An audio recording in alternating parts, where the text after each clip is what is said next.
अस्सलाम वालेकुम बच्चों, क्या हाल है आपका? उम्मीद है कि आप लोग खैरियत से होंगे। अच्छा, हमने एक सीरीज़ स्टार्ट की हुई थी एमडी कैट के जो पास्ट पेपर हैं उनको सॉल्व करने की, ना सिर्फ सॉल्व करने की बाकी पूरे जो लॉजिक्स हैं, जो बुक से आपको बुक लाइनें बतानी हैं, तो वो हमने लेक्चर सीरीज़ स्टार्ट की हुई थी। तो आज हम एमडी कैट 2025 इसके जो हैं 11 से आगे ऑनवर्ड क्वेश्चन सॉल्व करेंगे।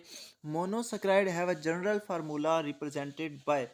अच्छा, मोनोसेक्राइड इधर जो है इसका जो ऑप्शन करेक्ट है वो बीटा ऑप्शन करेक्ट है।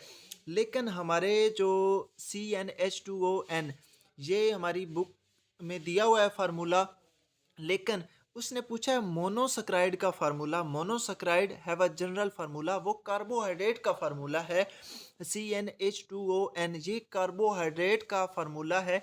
उसने मोनोसैकेराइड का स्पेसिफिक पूछा हुआ है, तो मोनोसैकेराइड का जब आप टॉपिक करेंगे मोनोसैकेराइड वाले टॉपिक पे आपने एक टेबल बना होगा, टेबल से आपने नीचे जाना है तो उधर एक बुक लाइन लिखी होगी कि monosaccharide have a general formula. C आगे ब्रैकेट होगी, H2O आगे ब्रैकेट बंद होगी और आगे N लिखा होगा। तो ये बुक की लाइन है, ये कोई आउट ऑफ सिलेबस एमसीक्यूज नहीं था और ना ही कोई यूएचएस ने बच्चों पे जुल्म किया था। जो बच्चे कह रहे थे कि इसका CnH2ON बनता है, काफ़ी जो कंप्लेंट्स भी हुई, लेकिन ये बुक लाइन थी तो यही इसका ऑप्शन लगेगा। इसका ऑप्शन है beta CH2ON। What is the percentage of H2O bone cells? जो बोन सेल्स होते हैं उनमें वाटर परसेंटेज कितनी होती है?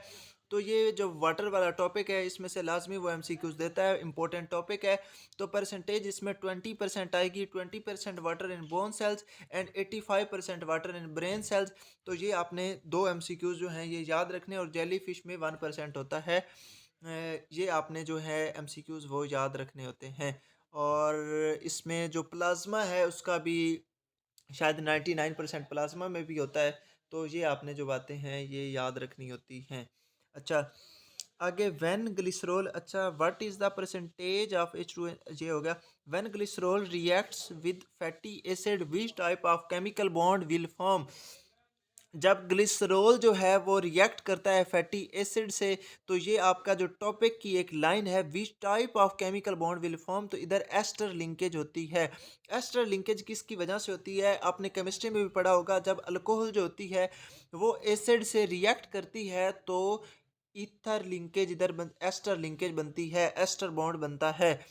तो एस्टर बॉन्ड की जो फॉर्मेशन है वो अल्कोहल और एसिड के दरमियान बनती है। इधर क्या होगा, जो एक ग्लिसरॉल होता है और फैटी एसिड जो होते हैं वो आपस में जब रिएक्ट करते हैं तो एस्टर बॉन्ड उधर बनता है, क्रिएट हो जाता है। यहाँ तक बात आपको क्लियर है? और इधर एक और भी एमसीक्यूज है, जो ग्लिसरॉल होती है इसमें 3 हाइड्रोक्सल ग्रुप्स होते हैं, तो ये भी एक इम्पोर्टेंट एमसीक्यूज है। अच्छा, polysaccharide in plants are synthesised by the process of. अच्छा, जो पॉलीसेकेराइड हैं ये किस प्रोसेस की वजह से सिंथेसाइज होते हैं? तो वो कंडेंसेशन प्रोसेस होता है। ऑप्शन लगेगा आपका चार्ली। अच्छा, which of the following process is involved in breakdown of protein into amino acid? अच्छा, इमाइनो एसिड में जो प्रोटीन की ब्रेकडाउन होती है अमाइनो एसिड में, तो वो कौन सा प्रोसेस होता है? हाइड्रोलिसिस होता है। हाइड्रोलिसिस में क्या होता है, एक बड़ा मालिक्यूल जो होता है वो टूट कर छोटे मालिक्यूल में कन्वर्ट हो जाता है। एक मैक्रो मालिक्यूल जो कन्वर्ट होकर माइक्रो में कन्वर्ट हो जाता है, तो आपके पास जो प्रोटीन है ये एक मैक्रो मालिक्यूल है, ये कन्वर्ट हो जाता है इमाइनो एसिड में जो कि माइक्रो मालिक्यूल्स हैं। तो ये हाइड्रोलिसिस प्रोसेस लगेगा। The hydrophilic end of phospholipid molecule is polar because of the presence of. जो फॉस्फोलिपिड है, फॉस्फोलिपिड उसका जो हाइड्रोफिलिक एंड है, हाइड्रोफिलिक एंड है, वाटर लविंग एंड है, वो किस वजह से पोलर होता है? वो प्रेजेंस ऑफ फॉस्फेट ग्रुप की वजह से होता है। तो 16 का ऑप्शन इधर लगेगा delta. Phosphate group fatty acid की वजह से ये पोलर नहीं होता, ग्लिसरॉल की वजह से भी नहीं होता, इमाइन ग्रुप। तो ये इसका ऑप्शन लगेगा आपका फॉस्फेट ग्रुप, डेल्टा ऑप्शन लगेगा। Which monosaccharide will form a glucopyranose ring in solution? तो ये 2023 में भी एमसीक्यूज आया, 2024 में भी आया कि जो ग्लूकोज होता है ये ग्लूकोपाइरानोज बनाता है और जो फ्रुक्टोज होता है वो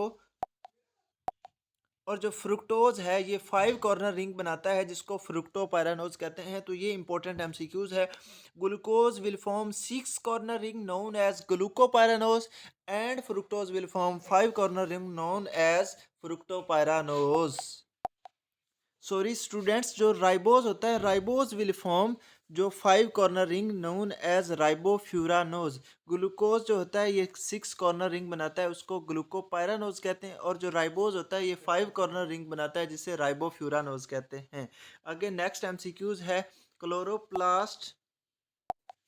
फ्रुक्टोज भी जो है 6 कॉर्नर रिंग बनाता है लेकिन वो हमारी बुक में मेंशन नहीं है तो हम उस पर डिटेल में बात नहीं करेंगे। फ्रुक्टोज भी रिंग बनाता है जो मैंने आपको बताया है वो फ्रुक्टोफ्यूरानोज होती है लेकिन हमारी बुक में मेंशन नहीं है, ना ही फेडरल में और ना ही पीटीबी में, तो उसको हम डिस्कस नहीं करेंगे। जो राइबोज है ये 5 कॉर्नर रिंग बनाता है जिसे राइबोफ्यूरानोज कहते हैं। Chloroplast are membrane bound bodies containing. अच्छा, जो ये एमसीक्यूज जो यूएचएस है उसने डिलीट एमसीक्यूज ये किया हुआ था क्योंकि इसका जो राइट ऑप्शन है वो मौजूद नहीं था। Chloroplast are membrane bound bodies containing. अच्छा, इसमें जो क्लोरोप्लास्ट होते हैं उनमें पिगमेंट्स भी होते हैं और बाकी इसमें इंजाइम्स भी होते हैं, तो लिहाजा ये जो है हमारा एमसीक्यूज इसका करेक्ट ऑप्शन मौजूद नहीं था तो ये डिलीट हो गया था। एमसीक्यूज ग्रेस मार्क्स इसके मिल गया था बच्चों को। नेक्स्ट एमसीक्यूज है विच of the following is a function of Golgi complex. Golgi complex का कौन सा फंक्शन है, तो ये बहुत ही इंपॉर्टेंट एमसीक्यूज है। तो बहुत ही आसान भी है कि ये जो गोल्जी कम्प्लेक्स होती है ये सेल सिक्रीशन में हेल्प कर रही होती है, तो प्रोसेस ऑफ सेल सिक्रीशन इधर लगेगा। ऑटोलाइसिस जो है ये इसका फंक्शन नहीं है, ये लाइसोसोम्स का फंक्शन है। ऑटोफेगी भी उसका फंक्शन है, तो इंट्रासेलुलर डाइजेशन भी इधर नहीं लगेगा, इधर प्रोसेसिंग ऑफ सेल सिक्रीशन लगेगा। The nucleus takes dies due to the presence of. अच्छा, ये इंपॉर्टेंट एमसीक्यूज भी है और ये बुक लाइन भी है। The nucleus takes dies due to the presence of chromatin. जो क्रोमेटन मटीरियल होता है उसकी वजह से जो न्यूक्लियस है इस पर डाइज आती हैं। तो यहाँ तक 20 एमसीक्यूज जो हैं हमारे हो गए। नेक्स्ट एमसीक्यूज इंशाल्लाह नेक्स्ट वीडियो में डिस्कस होंगे। आज के लिए अल्लाह हाफिज़। चैनल पे आप न्यू हैं तो चैनल को सब्सक्राइब करें क्योंकि एमडी कैट बच्चों एमडी कैट वाले जो बच्चे हैं उनके लिए बहुत ही इंपॉर्टेंट इधर मटेरियल होगा इंशाल्लाह। बाकी आज के लिए अल्लाह हाफिज़।